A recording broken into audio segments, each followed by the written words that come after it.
New People's Progressive Party government will enter the 12th parliament with 33 seats as it moves to take the country forward. Details in this report.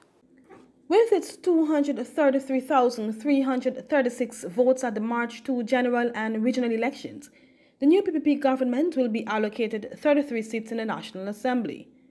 The APNU AFC with 217,920 votes will have 31 seats, while the joiner list of ANAG, LJP, and TNM with 5,214 votes will be allocated 1 seat. Parties are yet to identify their respective parliamentarians who will make up the 65-seat legislature. The Guyana Elections Commission has already requested from the parties the names of their MPs. Those submissions are expected soonest. In the meantime, His Excellency President Mohammed Irfan Ali said that the selection of his cabinet members will be made later this week.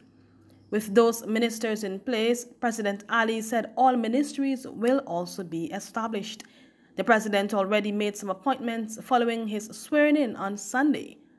They include Prime Minister Brigadier Mark Phillips and Vice President Dr. Bart Jagdeo.